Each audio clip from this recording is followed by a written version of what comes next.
You still reeling from that giveaway in Atlanta? Well, we're here to land one giant shoulder for you to cry on. Wait a minute. There's no crying at Dattitude. It's time to look forward and a much easier opponent this week. The two-time defending champion Kansas City Chiefs on the road on Monday Night Football. Yeah, now I feel much better. Much better. We'll also talk about the possibility of Davante Adams wanting to reunite with his old quarterback. Oh, now you like Derek Carr, huh? Now you like Derek Carr. We're not fooled. Also, Wednesdays with Gabe. Wednesdays with Gabe times 2, maybe? The return of the extra point, and it's all coming up next. You know what? On the Dattitude podcast. If you're looking for the latest scoop and in-depth interviews on the Saints, the NFL, the Pelicans, LSU, along with the best bets of the week, then lucky you. Along with high-powered, in-the-know guests who cover our teams, Jim Derry brings plenty of Dattitude. And he'll always tell you the way it is, or at least the way he thinks it is.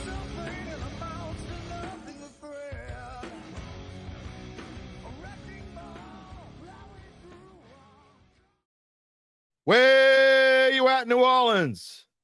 And hello to my friends elsewhere, everywhere, out there who are still not over it. I get it, man. I get it. That pass interference call was almost 6 years ago. You got to get over that. Oh, you mean Sunday? I mean, that was sort of typical. I mean, come on. This is the Saints we know, the Saints we love. You don't know what you're going to get every week. You wanted Clint Kubiak, you got him. You might get 12 points one week and 50 the next. You just don't know. So what you do know is we're going to have nothing but positive vibes. I say that tongue-in-cheek this morning on Dattitude, episode number 288, presented by Evangeline Securities for a Wednesday, October the 2nd. First show of October. That means it really counts now, right? October the 2nd, 2024. How about them Houston Texans? I am your host, Jim Derry. Whether you're watching on one of our NOLA.com social media channels, or if you're listening after the fact on demand of the podcast, whatever you're doing, however you're doing it, thank you for being a part of the Dattitude family. We're going to start something new today. We'll say it's up to you whether it sticks or not. Because you can be a part of the show by typing in your comment on YouTube or Facebook. I didn't go get a guest, and no, it's not because I couldn't get one, because I can always get a guest for this show. We're going to try out Mono-y Wednesdays. See how that goes. Now, it's funny I'm doing that this Wednesday because I'm making it so it's easier to forget for the following Wednesday, because there's no show next Wednesday. We have a weird schedule coming up. Since the Saints are playing on Monday, we're going to have tomorrow's show. We're going to take a little time off this weekend. So there's no show on Friday. No need to have a show Friday. Well, I guess there's no need to have a show. Oh, don't tell my employers that. You did not hear that, anybody. I scratched that from the record. There's a need for a show. There's also a need for the host to get some rest. So no show on Friday. But we will be here tomorrow with our Pick'em show. So Monday will be the regular preview show. I don't know who the guest will be. We will have a guest. It won't be Mono-y Monday this week. Instead, it'll be Mono-y Tuesday after the Saints play. That should be interesting because the Saints play at night. Man, it's like scraping off the scab, man. If they lose that one, it's gonna be ripe in here on Tuesday. I can't wait. So, and then no show on Wednesday, and we'll be back to normal after that. Anyway, you be part of the show. Type in your comment, YouTube, Facebook. I see some of you have done that already. If you haven't already done so, I'm obliged to ask you to politely subscribe to our YouTube page, our Dattitude YouTube page. If you haven't done it, I don't know what you're waiting for. That's where all the cool people hang out. I'm just saying. I think they're cool. John Pace is cool. He's on YouTube. Who dat, baby? A-Town's cool. Another whack out Wednesday. Maybe. Who are we cheering for tomorrow night, UBN? What are you talking about? What am I missing? I know tomorrow's Thursday Night Football, but Bucks and Falcons, who cares? Can they both lose? I don't know. Brian, where you at, New Orleans? Trade 2/3 and Rattler for Adams. I don't. You made me laugh, Brian. Oh, now you want to trade Rattler. I don't think Rattler's how would we say this? He's kind of like that stock that's just sitting there that like he's crypto. Rattler's crypto. Okay. He shot up out of the blue, out of nowhere. Everybody started buying on him. And then all of a sudden he fell back down to like below where he was before. And you haven't heard a peep out of him. Now it's just sitting there in your account and you already spent a lot of money on him. So you're just sitting there. It's not really worth anything. I don't know if 2/3 would, I don't know what it would take to get Adams. I really don't know. We're going to get to that in a little bit. UBN wants to know how they have bye weeks already. When do you want them to have bye weeks? My suggestion for bye weeks, nobody wants to listen to my suggestion. My suggestion for bye weeks is everyone but, I don't know, 8 teams has a bye week. You pick a week out of the year. I don't care what week. What's a nice week for a bye week? 9, 10? You pick 9 or 10, okay? Week 9 or 10. I don't care who you pick. And then everybody cancels fantasy football for that week. Oh, my God. No, not that. And everyone except for like 8 teams take off that week. And you have your stupid Thursday night game, which is stupid. Yeah, it's dumb. You have a Sunday game at noon. You have a Sunday game at 3. And you have, I don't know, if you want to have a Sunday night game fine and a Monday night game fine, that means you'd have to have 10 teams playing. And then all those 10 teams are off the next week. But everybody else, you do the bye weeks in 2 weeks, you get them over with. You still make your money. They still all watch football. I mean, tell me why that is not a good idea. I want to know why not a good idea. Cannon. Now, see, you're doing something here that is like there are about, well, there's a lot of things that aggravate me, you know, that I don't say anything about, but there's 10 things about somewhere around there. I'm going to come up with a list for you that really, really, really, really bug me. And Cannon, I'm going to let you know what one of those are. Those things are. I don't know why, but through the course of my career, and I guess it's because Jay and Derry, you merge them together and you don't really look at it and you kind of thinking it and you come up with Jerry. So now people are going to call me this. I shouldn't even say this out loud, but it really bugs me. Not that I have any problem. I have a good friend, one of my best friends growing up. His name was Gerald. He didn't want to be called Jerry, but Jerry bothers me. I'm probably not going to answer a question if you call me Jerry, but you're welcome to be part of the family because I know you did it on accident, but just for future reference. Don't call me Jerry. You can call me Jackass. You can call me Ass Munch. You can call me Beavis and Butthead. You don't call me Jerry and don't call me late to dinner. Dylan Smith is here. Good morning, my Hoodats. See, UBN knows. Oh, you just messed up. It's the truth, man. Settle down, Francis. All right. Enough of all that. All right, let's get to the actual show. Mono E Wednesday. Was it Whackout Wednesday? That needs some work. You're getting there. We could come up with a different name. It doesn't have to be Mono E Wednesday. I'm just saying that's kind of what today's going to be. Come up with a different name if we like it. Was Mono E Monday stuck? I don't know. I'm gonna tell you some weird things about me. You already like, what's the big deal? Call him Jerry. Who cares? Okay, here's another thing. Y'all want to know how weird I am? Got my coffee this morning at the racetrack. Want to know why I was excited to get my coffee at the racetrack this morning? It was the first morning that they had the pumpkin spice creamer. I am thrilled. In case you haven't heard me say, I've said this on the air before, on this show probably, but most of you probably weren't regulars yet. I am a huge fan of the pumpkin spice. Am I not supposed to say that out loud? In the matter of 1 minute, I'm bugged about being called Jerry, and I'm drinking pumpkin spice. I know there's something wrong with me, but it's all right. We're all still here. We're all having fun. Fresh roasted. Absolutely, Jeff. Of course it's fresh roasted. John, wild who dat Wednesday? I don't think. Brian, off weeks for 8 teams for 4 weeks, 7 to 10. That would be better for me. Now, I don't know if it's because of this. I don't know if they work in, that they care about fantasy football, because if they did, I don't think they'd still have bye weeks in week 14. I think week 14 is the last week. That's absurd. Week 14, a bye week is absurd. Cannon, it's okay, man.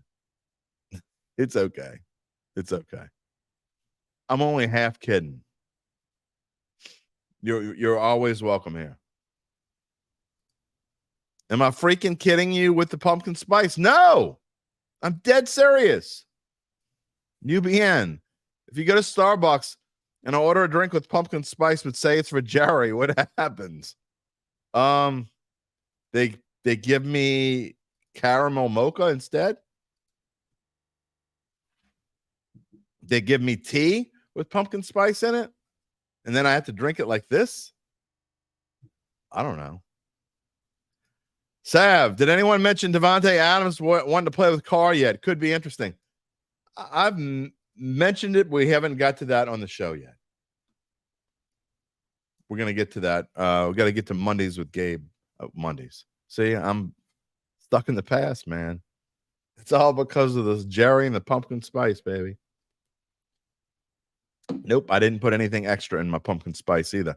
All right, didn't watch baseball at all yesterday either. I don't know what's going on with me. I'm telling you, I don't know if the COVID ate my brain.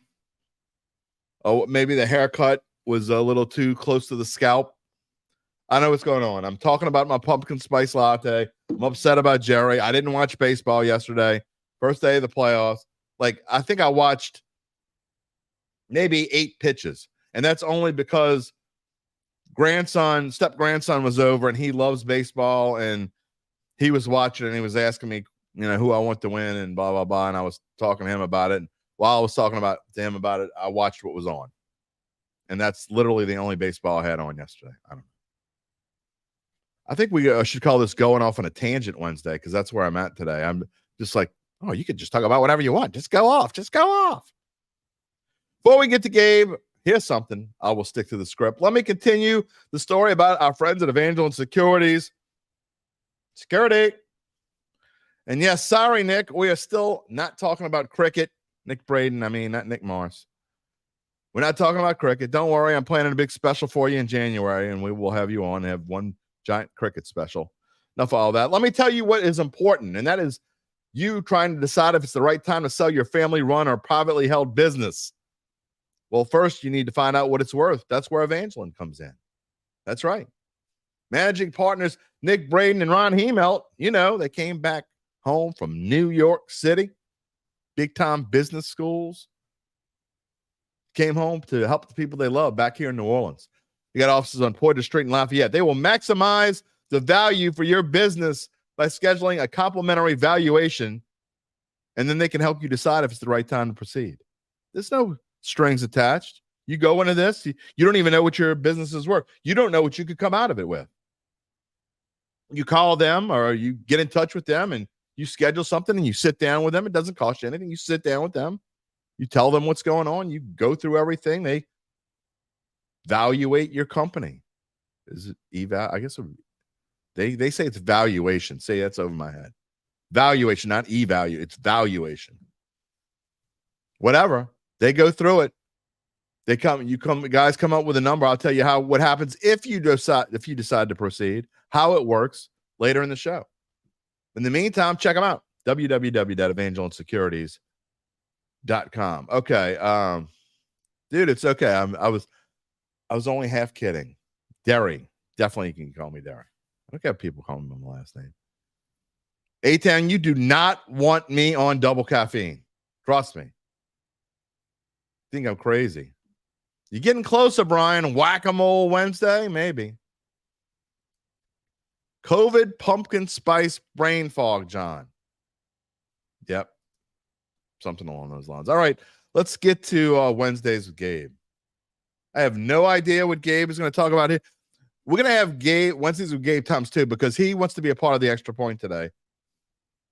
We haven't had an extra point. I went and looked. I think it's over 2 months since the last time we had an extra point. I think it was the beginning of August.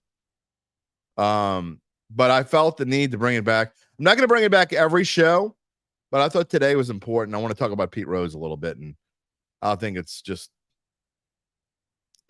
horse hockey that he's not in the Hall of Fame, and it sucks even more now that he's gone and he goes to his grave not being able to see himself enshrined in Cooperstown. That's what today's extra point is about. So Gabe's going to have a little something to say after my extra point about that. But that's not what this is about. This is just Wednesdays with Gabe. How about them Houston Texans? How about the Houston Texans? We're not going to talk anything about the Houston Astros. Well, I'm just going to leave it alone. Did they lose? I don't even know. Yeah, they lost 3-1. That's a damn shame. Okay, move on. So I've got a few miscellaneous things before we get to what I actually want to talk about. First off, Nick Chubb has been activated off IR, so that's breaking news. Oh, my son will be thrilled. That's all he's been talking about with his fantasy football team. I'm 4-0, and Nick Chubb's not even back yet. Well, let's see. Cannon, you can say Big JD. That's fine, too. Go ahead. One thing I thought of, just a fun little nickname, Jimothy Chalamet. Jimothy Chalamet. One of those things where I was going to throw your name in. I'd rather you call me Jimothy than call me Jerry. I'm just saying that. A-Town wants to know if Evangelion Securities gives a Dattitude discount double check. I will ask Nick Braden. Nick Braden, when you hear this, text me. Will you give a Dattitude discount double check? I don't even know how you would do that, but whatever. Go ahead. Aaron Rodgers discount double check. It looks like Patrick Mahomes is doing that in the little picture you have up there. He does, doesn't he? Yeah, it kind of does. Name suggestion for Wednesday. Off the wall Wednesday. Living off the wall. That's my little MJ imitation. I've got Pumpkin Spice, Jerry, and MJ all in my MJ imitation, all in the same show. I was going to say, and then the last little miscellaneous bit you said earlier, Jerry and the Pumpkin Spice. That just sounds like a children's book. That's the first thing, like James and the Giant Peach. It sounds like a really bad one. Keith wants to know if we're stuck in wheelchairs. What? Huh? What does that mean? Nope. I mean, we're stuck in chairs. Yeah, sitting in chairs. I guess I could do the show standing up, but I have not done the show. I have angle my computer, but it'd be kind of weird. All right, what you got for me this morning on Wednesday? So I just had a question. All right. I kind of, you know how you cook up a take and then it takes a few weeks, you just kind of stew on it, and then see. One of the thoughts I had over the weekend when I was watching Red Zone. Yes, John, there are. My chair does have wheels. So does mine do too. There you go. Little insight. Wheelie chairs, not wheelchairs. Are the Minnesota Vikings the best team in the NFC? No. You want me to expand? I'm not ready to say they're not. They've got some impressive wins. Sam Darnold is very shortly going to turn back into Sam Darnold. Speaking of pumpkin spice, Sam Darnold's going to turn. It's October. I'm ready for him to turn back into his little pumpkin self. Hey, you missed a layup there. Remember when he was with the Jets and he said every time he went out there, he thought he was seeing ghosts? Oh, yeah.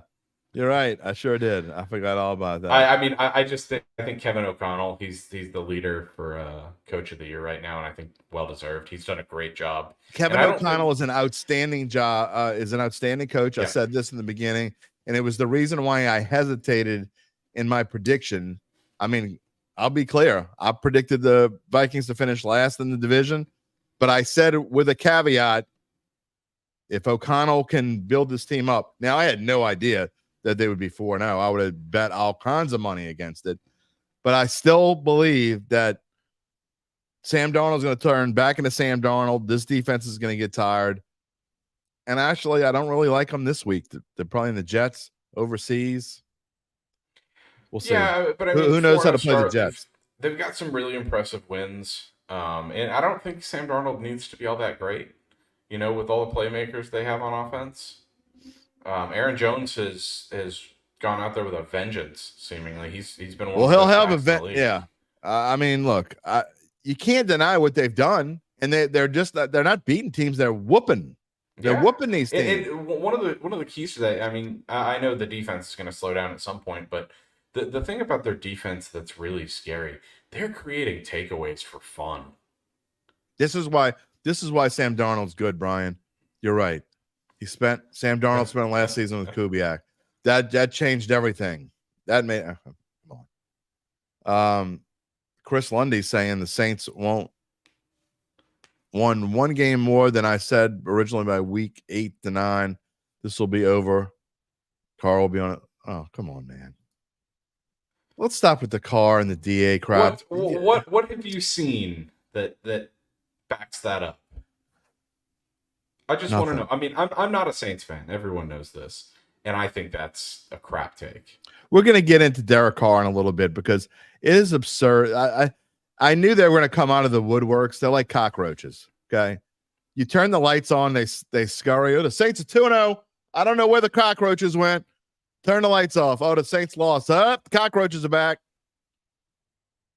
Carr doesn't throw the ball downfield. Have you watched any? Tell me you haven't watched the Saints without telling me you haven't watched the Saints. And you've got Drew Brees as your profile picture. Did you not watch him in his last few years? He wasn't capable of throwing the ball more than 10 yards downfield. Noodle arm. Don't say that. Blasphemy. Don't ever talk bad about Drew Brees. You know who Drew Brees reminded me of his last few seasons? Reminded me, it's like watching Jeff Bagwell toward the end of his career. You remember Jeff Bagwell? Oh, yeah. Oh, my God. He couldn't throw a ball from first to second base. He couldn't even crouch in that batting stance anymore. He was so big. That's what Drew Brees is like to me. And the fact that you're sitting here saying that. All right, we'll get to throw the ball down the field. We'll get to him in a minute. Well, I know you got something else for him before we go. I'm gonna bring you back when we talk about Pete Rose, but I know you got something else for me. What you got? Oh, did I? You didn't? I thought you said you had two things. No, I was just all of the little tidbits at the beginning, and then the Vikings take. But I've got a lot to say on Pete Rose and the Hall of Fame. Okay. My opinion, though, I will give you this. I don't have a problem with people saying Minnesota is the best team in the NFC, and I get why they're saying it.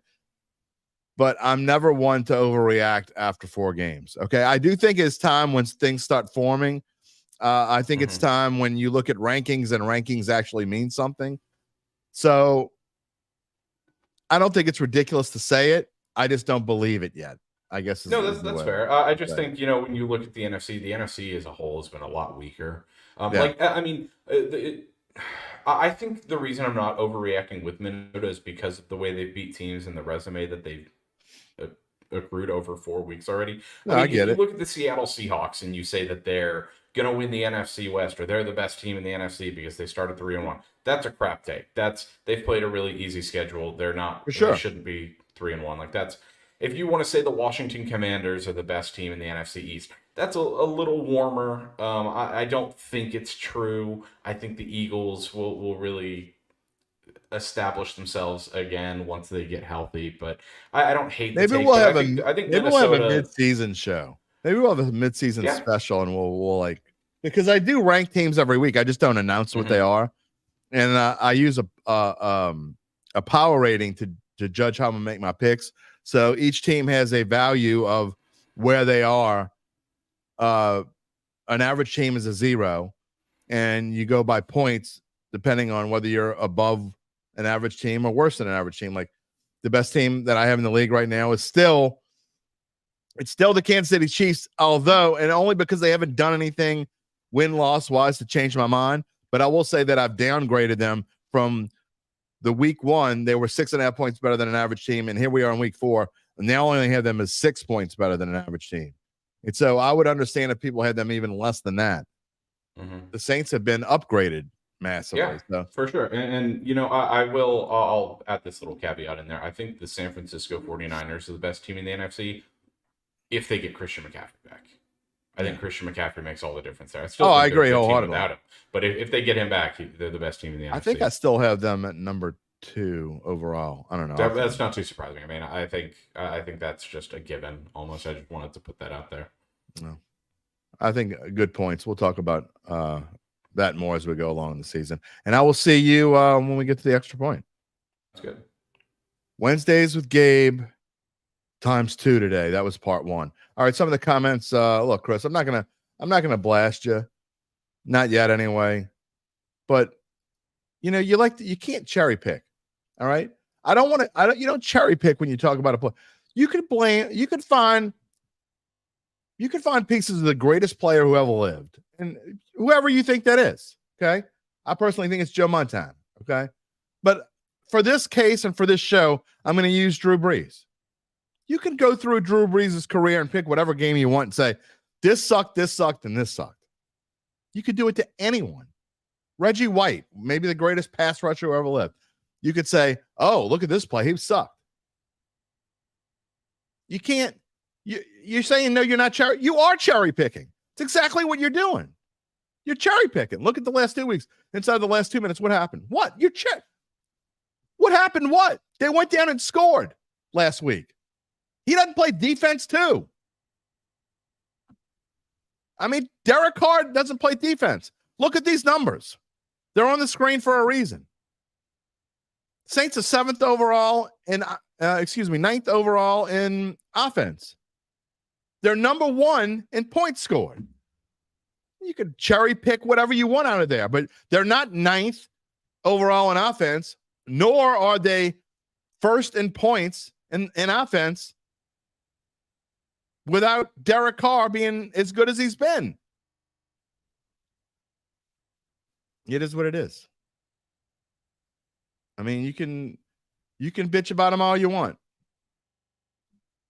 First of all, I don't know why you're bitching about it anyway, because he's not going anywhere. I'm crazy. Okay, yeah, I'm crazy. I mean, I've established that in the first part of the show by getting pissed off because somebody called me Jerry and I'm drinking pumpkin spice latte. We've established I'm crazy.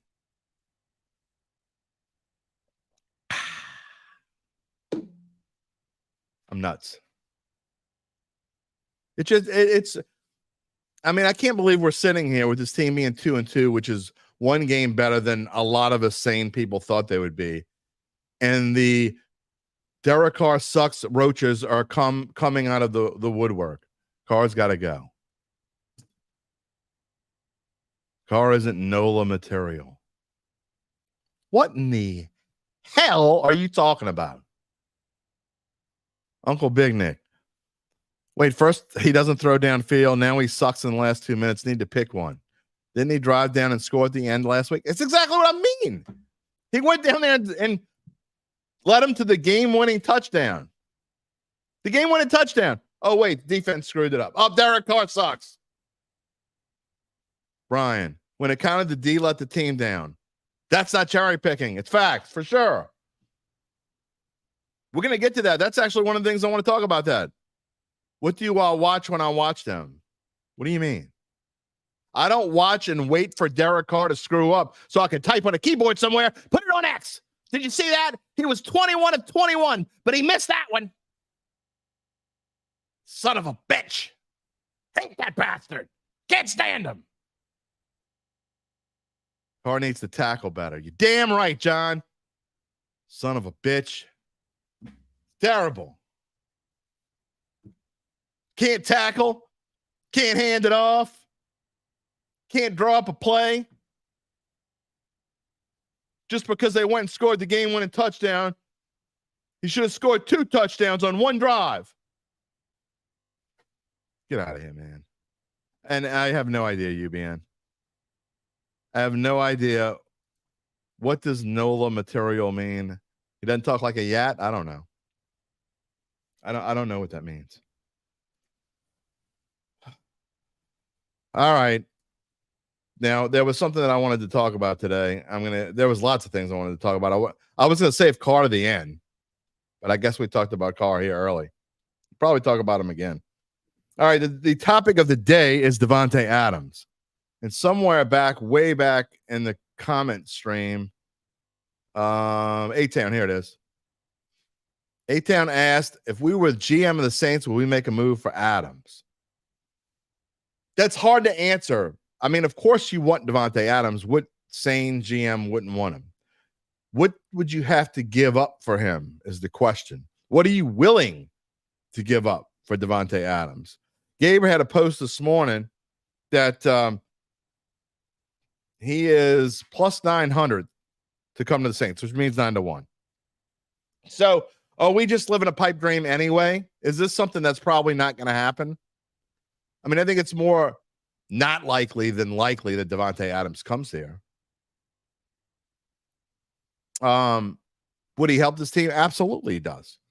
I mean, it turns to me, it changes everything for Chris Olave because no longer does he have to be, they can't double up on him anymore. We saw in game 1 against the Panthers, and then even somewhat against the Cowboys, Olave was doubled up on. Nick Moss, does Adams make the team better? Derek can't throw downfield and he can't tackle. He definitely makes the team better. And I know you're just joking. So I will say this. I say that if you can find a way to make it happen, yes. But what do you have to give up? Are you willing to give up? Would it take a second-round pick, or is that probably a little bit too much? And I'm thinking that's about where it would be. Second, maybe a third-round pick. I know Brian was joking earlier about 2 threes and Spencer Rattler. Maybe that's not a joke. I mean, would they consider that? I mean, would the Saints be willing to do that? I don't know. So to answer all these questions, we could sit here and daydream about it. And Gabe, tell me when the trade deadline is. I know it's coming up pretty soon. Adams isn't coming to New Orleans. The Saints are literally in salary cap hell every year, and Adams is an aging player who is probation in the locker room. His coach doesn't like him. Randall, what planet do you live on? What planet do you live on? It ain't Earth. Anybody who says Davante Adams is a problem in the locker room, I'm not sure. You might be living on cuckoo land with Chris Lundy. Cuckoo. Anybody here? I'm lonely. Davante Adams is the furthest thing from cancer in the locker room. And it has nothing to do with cash strapped. You can find a way to make it work in the course of a season. Now, I did get it. I'm glad you brought that up, though. I'm going to jump around just a second here because I did get an email that I want to go to that someone sent me about asking about Kamara. George Bazonier, I think that's how you pronounce it. He wants to know, the Saints trying to kill Alvin Kamara so they don't have to give him a new contract. I'm afraid we will wear him down by midseason. Why are we paying these other running backs if we're not going to use them? There's no question Kamara is the best back we have, but I'm concerned that we use him so much. By the way, you can email me at jderry@theadvocate.com. Be glad to read your question on the air. Sometimes I forget. That one just I would have forgot had that not touched the cord. Yeah, Alvin Kamara situation. I mean, we've said this before. They haven't addressed it by now. They're not going to address it till the season's over. So I would suggest what I suggested, just because they have maybe a better season than we expected. I'm going to say about Kamara what I said 4 weeks ago. I think you better enjoy him because I think Kamara, this is his last year here. Because barring something strange, he's going to want more money than the Saints are willing to give. Now, if he'll be willing to come back and sign a 1-year deal and forget about the deal that's already on his contract and rip it up, maybe. I think there's a better chance than not than Alvin Kamara is going. An answer to George's question. What does that have to do with Davante Adams? They all tie in together because we are talking about a team that year after year is cap strapped. Randall, and here where will you find the money from? They have the money right now. You know, we're talking about right now. That's what the Saints need, an old piece. He's still one of the best receivers in football. Brian Esteve. Adams a fantastic wide receiver. I'm not sure we can afford to sell future picks and an older wide receiver that will only make our salary cap problems worse. And that's the way you put that, Randall. John Pace, save our draft picks. Adams is great. We got to stop mortgaging the future. You're not necessarily mortgaging the future. If you can, I think it's worth, in my opinion, understand why you guys wouldn't want to trade a third-round pick. But if you trade a third-round pick that makes you that much better for something, here's my thinking, all right? The reason why before when I was talking about not signing Kamara to a long-term contract is because you might have to blow this team up, like really blow them up if they stunk. But they obviously don't stink. They're not great. They're not going to win the Super Bowl. But they're a team that could be fun the rest of the way. That's a really long comment/question, Taylor. Taylor DeMarco. Davante Adams would be mostly window dressing. This offense is built through the run game, and the Saints have to figure out how to function when Taysom Hill isn't in the game. That's true. Plus, having all the O-line issues wouldn't matter if the Saints traded for Adams and Tyreek Hill and Justin Jefferson, and we can't run the ball. I don't agree with that. I mean, the Saints can run the ball. They're 7th in the league in rushing. So they obviously have been able to run the ball. Oh, boy. Randall says, this is why we haven't made the playoffs in 3 years. We're not a contender until Loomis realizes that and rebuilds. We'll be 9-8, maybe 10-7 every year, going absolutely nowhere. What is your idea of going absolutely nowhere, by the way? Hold on. Take that comment off. And we can put it back up in a minute. What is your idea of going absolutely nowhere? You just said they might be 9-8 or 10-7. 10-7 is not going absolutely nowhere. The Tampa Bay Buccaneers last year were 9-8, won a crappy division, and were this far away from knocking off Detroit and going to the NFC Championship game. This far. This far. Now, would they have won the next week? You'll say, oh, they would have. You don't know if they would have lost the next week. Probably. Stranger things have happened. So you can't say that. If you get to 10-7, means you're in the playoffs. Okay? You get to the playoffs, and then you make things happen. That's what the goal is for this team right now. Let's be realistic.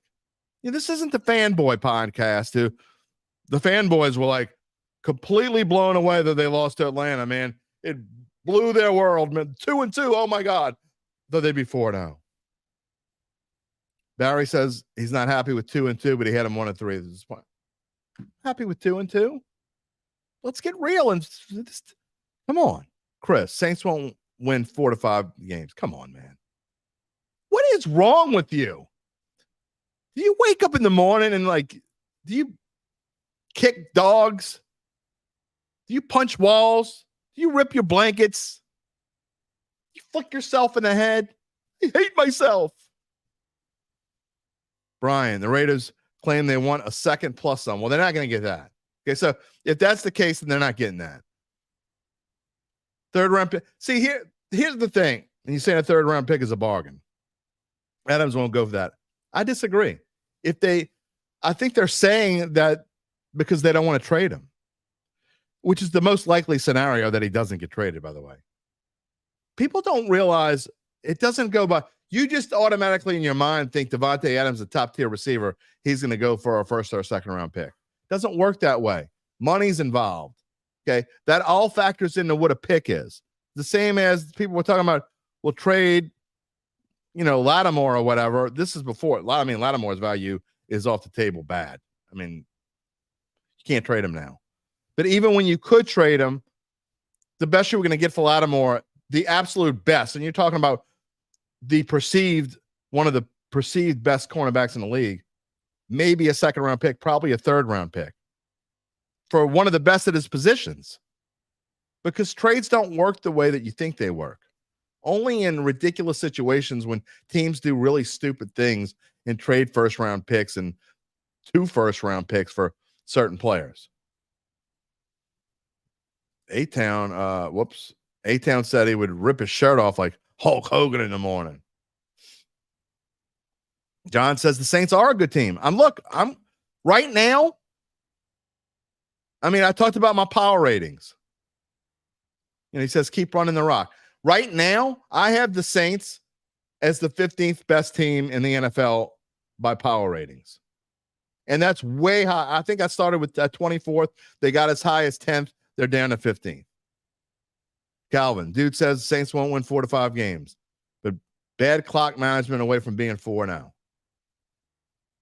At least 3-1. I don't know that I can give them that Philadelphia game. I'm not saying you're not a real Saints fan. You're a real Derry Downer Saints fan. Everything except for the Drew Brees is negative. Ryan Shano says the Saints team is so much better than anyone thought. Why does it seem some Saints fans would be happier they were 0-4 so they could complain about it?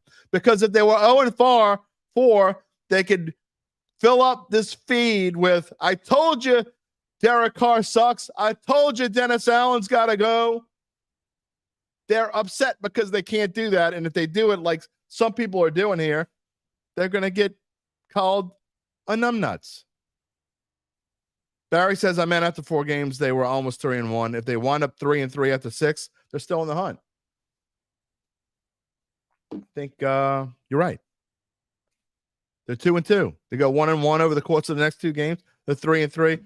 And I said in August, and I mean it today. If the Saints go 3-3 through this gauntlet of a schedule, I have to change my win prediction to 10 wins. I still have them at 8 because I want to see what they're going to do over the next 2 games. Brian S. Steve says Lattimore for Adams, and Hakeem Batiste also talking about Lattimore trading. You can't. Lattimore's been almost non-existent. Randall, all right, go ahead. You want to respectfully ask, do I really think Dennis Allen's a good coach? Man, you put me on the spot. I'm going to put it this way. I thought last year when he lost the team that was it for him. Okay. I thought he was done. I thought that the Saints would bring him back, but this would be all window dressing and it would be a long wasted season. And I was kind of in the same ilk of everyone else. However, you have to give credit where credit is due. Somehow, some way, Dennis Allen went into that locker room and he got the key people that he needed to be on his side and change things. He got Demario Davis on his side. He got Tyrann Mathieu on his side. He got Derek Carr on his side. As far as I can see, he got Alvin Kamara on his side. So for someone to be able to do that tells me that there's still a chance for them. And I get pissed off when I hear that Dennis Allen is the worst coach in the NFL because he's far from the worst coach in the NFL. John Pace says DA continues to improve. Was frustrated last year. He has the locker room behind him. You can't do anything if you don't have the locker room behind you. And I truly believe I'm pretty good at reading the room that he has this locker room behind him. Now, could that go south in a snap? Absolutely it could, but it's not right now. So if you ask me if I think he's a good coach, part of what makes a good coach is having his players believe in what they're doing. And I believe that these players believe in what they're doing. And does that make him a good coach overall? No, he's got a ways to go yet. And PBM says he's got Cam Jordan on his side. He's got a ways to go to become a good coach, but I'm not willing to say that he can't become a good coach because I jumped the gun at the end of last season. Now, I'm still pissed off about the way he handled that whole Falcons situation. Don't get me wrong. And there's no doubt in my mind at that moment in time, he had lost the locker room because you could hear it. Those players were laughing at him. But whatever he did, whatever he said, it changed everything. He got the players he needed to get, and they weeded out the players that they weren't going to get, and they're going from there. So there you go. That's what I think. So you asked me respectfully. I respectfully give you that answer. That's my take. Could I be proven wrong in a week or 2 or 3 weeks? Sure. Could I be proven right at the end of the season? Yeah. Could my mind change? Sure. But that's where I stand right now.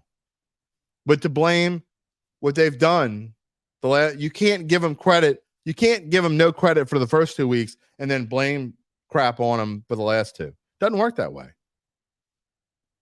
I had someone on Monday's show say they wanted to give Kubiak all this credit, blah, blah, blah. And Kubiak deserves credit.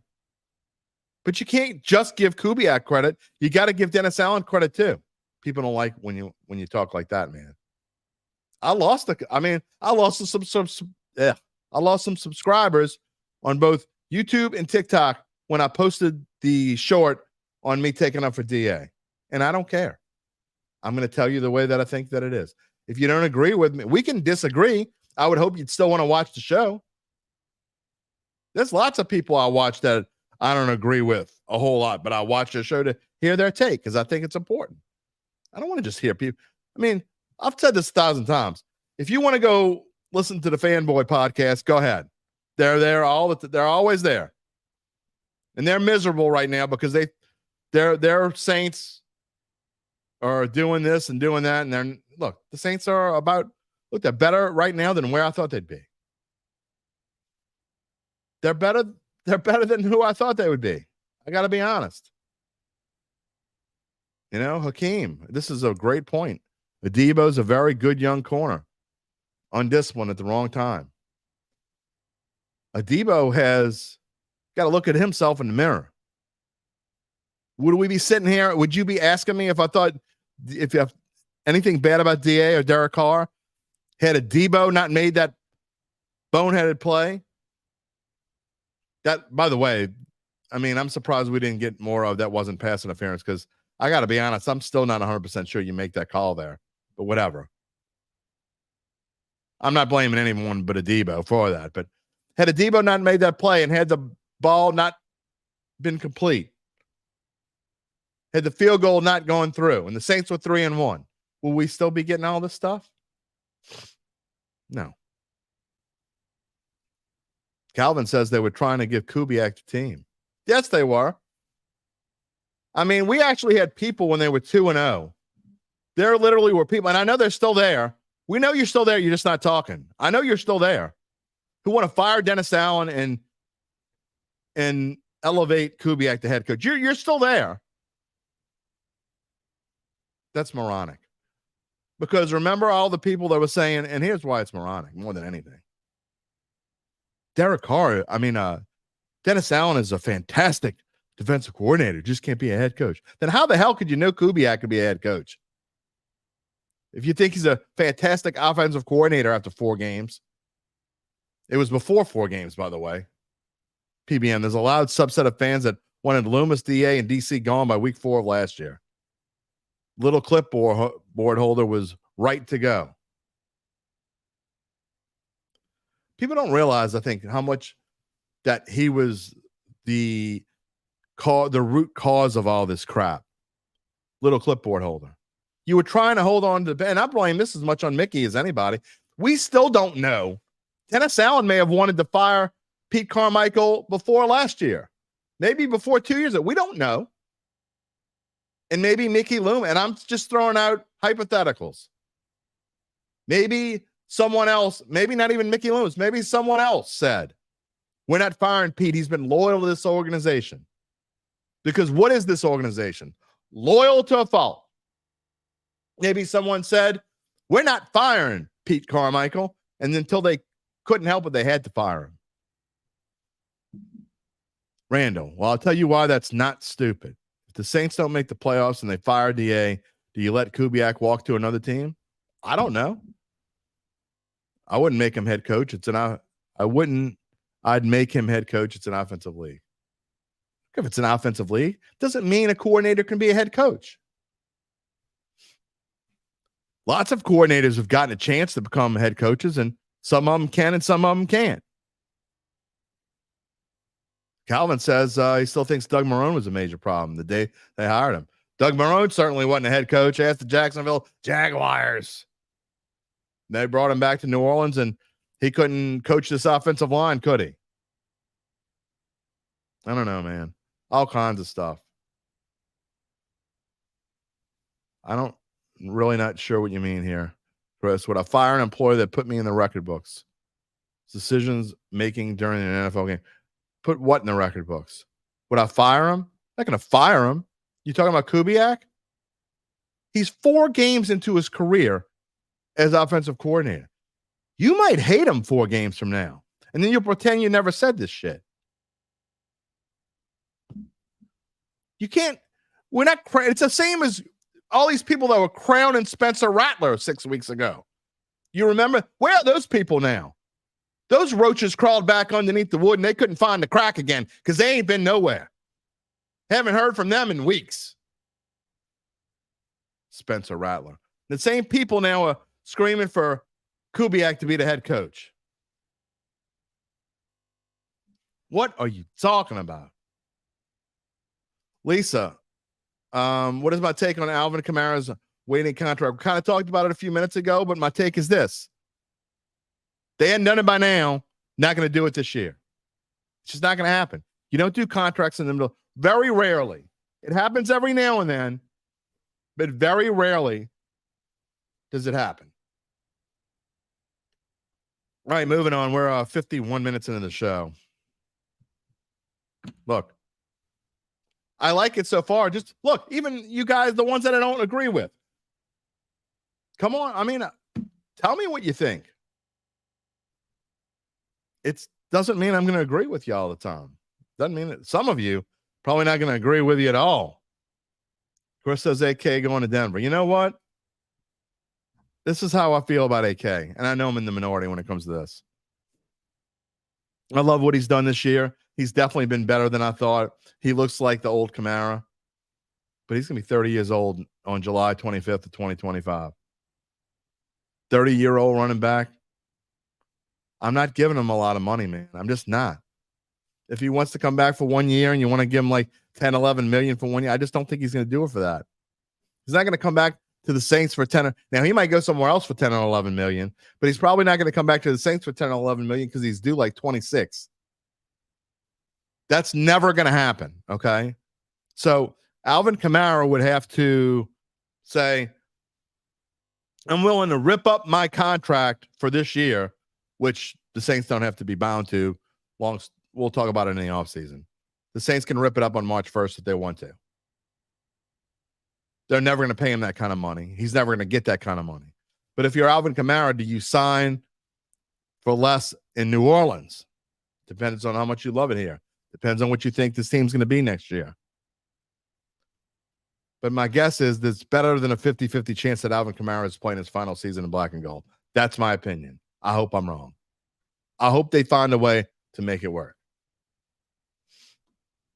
The injury report comes out today. Who's going to be on it? Who's not going to be on it? Well, we know Taysom Hill's going to be on it. Is he going to be questionable? Is he going to be doubtful? Is he going to be did not practice? That's the question. And it's a big question because, look, we could talk about all these other players all we want and talk about Derek Carr and talk about what Adebo did and how DA did this and Clint Kubiak's the greatest thing since sliced bread and air conditioning all wrapped in one. But if the Saints don't have Taysom Hill, they got a problem. They need Taysom Hill to beat Kansas City. So I'm very interested in this first injury report. Cannon says they had a contract on the table. Kamara didn't accept it. Yeah, because the contract was, according to sources, they basically said, this is what we're willing to pay. And we don't know what that is. I'm guessing it's somewhere in the ballpark of 2 years, 20, 22 million, meaning this year and next year. And he said, yeah, I'll take my chances. And the Saints held firm, and they have to. Again, you're going back to a time just a few weeks ago, the Saints didn't know if they're going to have to blow up this team or not. And they still may. Anyway, first injury report, very interested in that. Kansas City has their own issues on their injury report. And this is why, I don't want to get into too much about predicting because my picks came out, my NFL picks column came out this morning on betnotnola.com if you want to check them out. So if you can't wait and you want to peek, otherwise you can wait till tomorrow and I'll tell you what I think tomorrow. But I think the reason why the Saints are going to match up with Kansas City may be better than we thought in the beginning of the season. Even though the Saints have injuries, you got to realize what Kansas City's two biggest injuries are. Isaiah Pacheco is a monster running back. He is a running back that would give the Saints all kinds of fits. He's hurt. He's not playing. He might not play the rest of the year. And then another player that is not going to play for the rest of the year that certainly would give the Saints fits is wide receiver Rashee Rice. So you take those two players away. Interesting. So we'll be looking at the injury report. We will definitely be talking about that in the monologue tomorrow before Tom Casale comes on. Tomorrow is our Pick'em show. Gabe's going to give me his best bet. Tom Casale, his 5 best bets. We'll talk about the weekend upcoming in college football, maybe even some NFL since we don't have a Friday show. And Uncle Big Nick will be on as well with his picks. What about the offensive line? Is Cesar Ruiz going to be back? I can't believe we're trying to base a prediction off of whether Cesar Ruiz is going to play. Matters. I mean, he's still a starter. He may not be a great starter, but he's still a starter. So, lots of things to talk about tomorrow. All right. I'm going to end the show with a Saints thought, but we need to move on here. Because I want to get to my extra point. I know Gabe's got some thoughts on my extra point. So, I'm going to give you the extra point, and then we'll finish with Saints. And that's how we'll wrap up the show. But first, so what happens after Evangelin's complimentary valuation of your company? Remember, we told you about this earlier. You say, okay, that sounds like a good price. We're ready to move on, ready to sell. What happens? Well, native New Orleanians Nick Braden, Ron Hemelt, and the folks at Evangeline will begin an extensive auction process from established private equity funds from around the world. And they will maximize the return process for the founder and his or her family. Evangeline Security is the top producer on their platform. There are very few companies like them in this area. Offices on Poydras Street and in Lafayette. None with their dedication and success or pumpkin spice latte. They are fully licensed and ready to serve you. So get in touch with Nick and Ron about what's really important the rest of your life. You can find them at www.evangelinesecurities.com. Hakeem, I'm going to get to that. Kelsey, better than any tight end we have. You want to bet? Kelsey ain't doing jack right now. Cannon, not being negative, but the contract they were trying to give Alvin I would have accepted it. We don't know what it was, Cannon. I mean, we don't know what it was. The Saints came up with a number, again, before I get to the next one. Saints came up with a number, and their money geniuses, I'm not being funny, came up with a number and said, this is what we can afford. Putting in every scenario, worst case scenario, best, whatever. This is the number that we can afford. And they say, here you go. Take it or leave it. And they probably didn't say it like that, but that's what they meant. He didn't take it. And I don't blame him, and I don't blame the Saints. Gabe says November 5th is the trade line. So we still got a little while to go. And by the way, I should have looked at this before. The answer is Davante Adams. They're asking supposedly a second and a role player. They're not going to get that. They're just not going to get that, which means maybe they don't want to really make a trade. Oh, boy. Oh, Wayne, go back and read my please watch my short on conspiracy theories. Bookies rule. Bookies rule. Maybe you drool. I don't know. Saints don't do well with rookie receivers. I don't necessarily think. I think Michael Thomas did okay. I think Marcus Colston did okay. Derry Henderson was okay when he was here. I think that's kind of a blanket statement. That's not necessarily true. All right. Again, we are going to finish the show with the Saints, but got to move on to the extra point. And look, I know it's been a little while since we did one, but that topic certainly worth bringing it back. On Monday, one of the greatest baseball players who ever donned a uniform went off to the field of dreams on Monday as Pete Rose passed away the age of 83. I have to admit, although he was up there in age, his death took me by surprise. Maybe he was just one of those guys who seemed to transcend age, and maybe it's because it doesn't seem all that long ago in my mind that he was playing and managing for the Cincinnati Reds in his final days around the game of baseball. Yes, I am old. More likely, his death took me by surprise because I always believe right will overcome wrong. And that certainly was not the case here. 35 years ago, Charlie Hustle was banned from the game by then Commissioner Bart Giamatti, who, ironically, if you want to call it that, died a week later of a heart attack. Oh, they'll say Rose agreed to the deal, but Giamatti and his little buddy Faye Vincent cursed the all-time hits leader into his own banishment.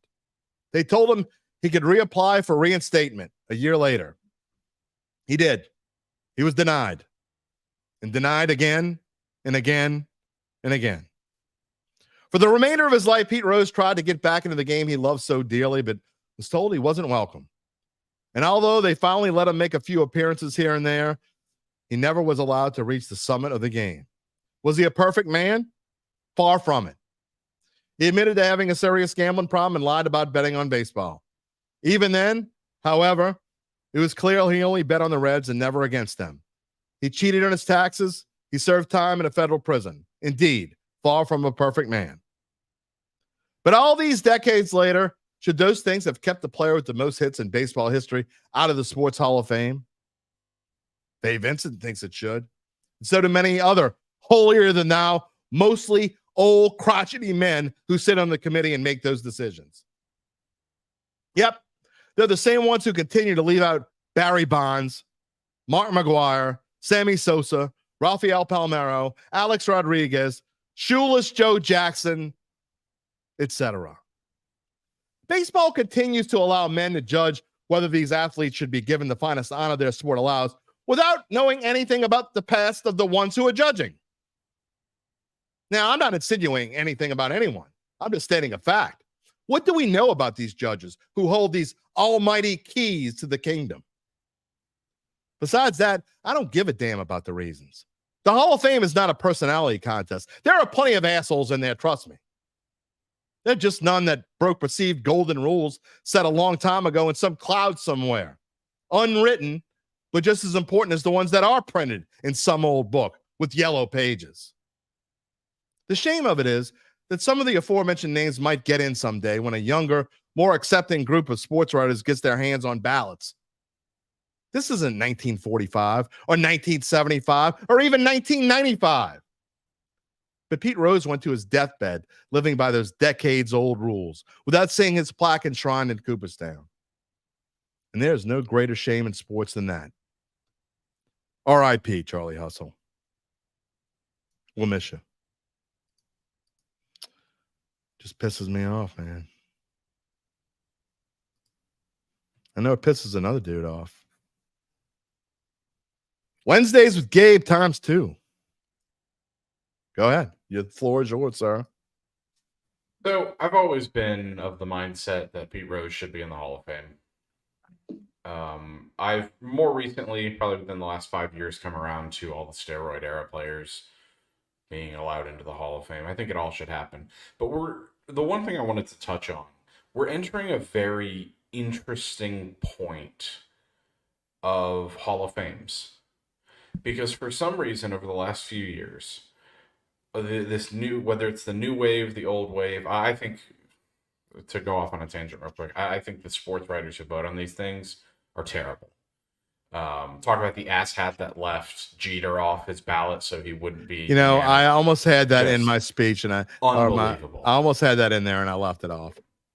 Unbelievable. These guys are clowns, and I think there's got to be a better way to do things. But the one thing, we're entering a new era where the person you are off the field is starting to impact the ability to get into a Hall of Fame for what you did on the field. And we're going to have to draw a line in the sand. I'm not going to give my opinion one way or another. That's a good point, because you know what my line in the sand is? Murderer, rapist. Pete Rose is allegedly one of those things. Get out of here. He was never convicted of any of those. No. He admitted to having a relationship with a 14 or 15-year-old when he was in his mid-30s. I never saw that. But So that is a thing. But another interesting case along with Pete Rose. So Pete Rose certainly off the field never helped his case on the field. But if you're talking purely based on his accomplishments as a player, he should absolutely get in 100%, no doubt. The one other interesting case, and it's gonna, I don't think he's gonna end up getting in, but Curt Schilling. Curt Schilling is a shit human being. But if you're going to sit here and tell me that he's not one of the best baseball players you've ever seen, insanity.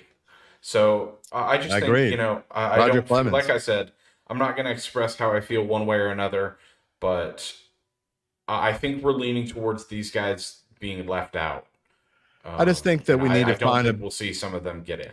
We need to find a better way to decide who goes in. And I'm not, it was one thing, letting the old crotchety sports writers do this, but it's not just old. It's not just, I mean, I think about it's not nearly as many people that follow these teams around like they used to. I'd almost rather see like the radio announcers or color analysts or I don't know what it is, or former players or something. Mm-hmm. And look, I know one of the people that votes for Hall of Famers and who left Pete Rose off the ballot, I know because I've seen his ballot, is a friend of mine and it's someone who's been on this show in the past. But overall, it's just these, when I say holier than thou, it's these old crotchety white men who have been doing this for way too long and have just way too many keys to the castle. And it shouldn't be their decision. Most of them never even played the damn game. So, I've never been one of, you can't criticize, you can't do analysis on a sport if you haven't played the game, because I haven't played the game. I mean, I haven't, not to the level of what we talk about here. Doesn't mean that I don't think I should be able to offer my opinion, but I shouldn't be voting on Hall of Fames. I don't think. That's just who I think. We can sit here and debate all of these players, and I actually think that UBN makes a good point with his comment here. Isn't this why we have plaques in the Hall of Fame? Let's put in the plaques with these guys. Absolutely. I mean, if you're going to start, I've long been, I said over the last 5 years I've been in, changed my mind. If you're going to put the steroid era guys in, you've got to put something on their plaque about them playing in the steroid era. I don't know. Go ahead, put the asterisk on there if you want. I wouldn't do it. As far as crimes, I don't know if we'd sit here and list those on Hall of Fame plaques. But if you want to mention, like, off the field, there were some issues, but on the field, you can't deny his success. Yeah. There are better ways to put that, but I mean, it's gotten to a point where we're leaving some of the game's best out. And if I'm sure those old crotchety writers don't want us to go back and look at some of the other guys that they've put in and what they've done. Because if you start going through the off the field actions of all the guys that are in Hall of Fames, those are going to get a lot shorter. It's like I said, again, and not my friend who I'm talking about, who I know is a family dude. I worked with him for many years. Love him. He's a great person. So I'm not necessarily talking about him, but I would like to know, give me the bio on all these people who have votes. Okay. What is their past? Have any of these people ever been to jail? Have they ever done drugs? Have they ever been caught doing something they're not supposed to do? I would be willing to bet there's no way this group of people that are voting, you don't have some scallywags on there somewhere. Okay. So don't give me this hypocritical BS. Okay. That's my point. If you're going to judge people in the Hall of Fame based on what they've done in their personal lives, then I want to know about your personal life. Okay. Then tell me everything that's I should know about you. Give me a list. Give me a list of them all, because you can't tell me that some of them don't have checkered past, because I know plenty of sports writers who have checkered pasts. Just saying. Yeah, at the end of the day, I think we can both agree on the fact that the way that the process that they use to put people in the Hall of Fame is crap, especially for the MLB. Yep. It's the worst of all of them. And there's a commissioner. People want to talk about Roger Goodell. And it's not quite as bad as it used to be, but baseball commissioners have way too much power. And you can go all the way back to Kennesaw Landis. It's absurd. I'll leave with this. I saw someone tweet after Pete Rose died. They put the announcement Pete Rose has died. But you use code Pete Rose to get $1,000 no sweat first bet at BetMGM, the official partner of Major League Baseball. Exactly. Exactly. Hypocrites. That's who they are. Yep. All right. Exactly. I'll be waiting to see who your best bet of the week is tomorrow. We'll be back then. See you then. Sounds good. All right. Dose times dose. Gabe Henderson. Wednesdays with Gabe times 2. I don't know if we're going to have extra points going forward regularly, but I figured that was worth one. Maybe it'll just be whenever I get a wild hair. Isn't that what Phil Johnson used to? And about 80% of the people out there don't know who the hell Phil Johnson is. Phil Johnson was the director at Channel 4 who would give this commentary every now and then. You never knew when it was coming. For a while, it was all the time, and then it just kind of became whenever he felt like it, and he always ended with, "Good evening." How many of you old farts out there know who I'm talking about? Nobody. I'm old. That's it. That's it. Nobody knows. All right. Saints, again, tomorrow I will share my thoughts on Saints Chiefs. No show on Friday. So I will give you all of my thoughts. I might not give you who I think is going to win. Maybe I will. Maybe I won't. But I'll give you my prediction because this game is in my best bets. Again, 3rd week in a row, the Saints are in my best bets. When the Saints are in my best bets, I'm just saying,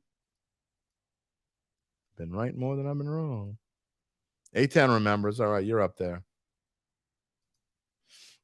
All right. So we will talk more about the rankings and how much does this stuff matter. I mean, look, you look at the Saints offense against the Chiefs defense. I mean, those numbers are, if you didn't know and you took the names off of them and you said, this is who's playing who, looks like it's going to be a pretty close game, doesn't it? Then you put Mahomes up there and, you put this thing up there. You put that up there, and that makes you think a little differently, doesn't it? Scares you a little bit. Only because you see number 15. That does change it. It definitely changes it.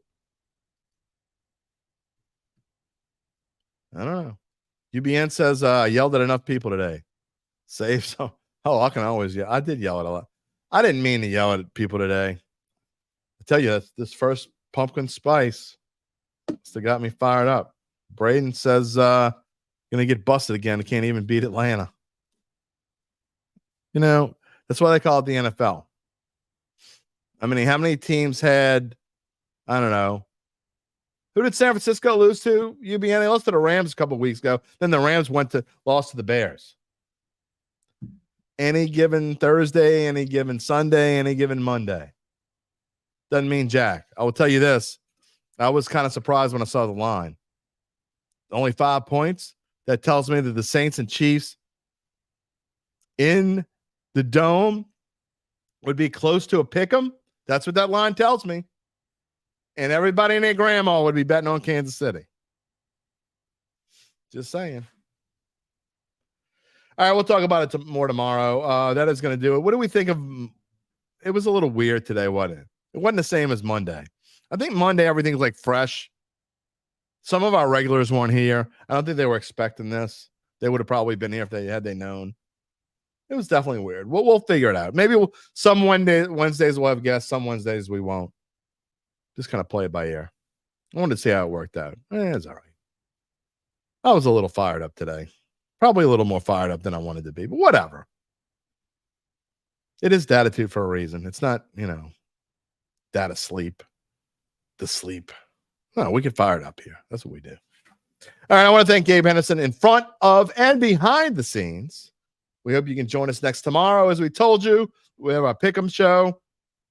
Not just the best college games of the week, the best pro games of the week. Our overall Pick'em show. Some of us had a decent week last week. Some of us didn't. We'll make you go to next week. You can go back and watch the show from last week and figure it out. No Friday show this week.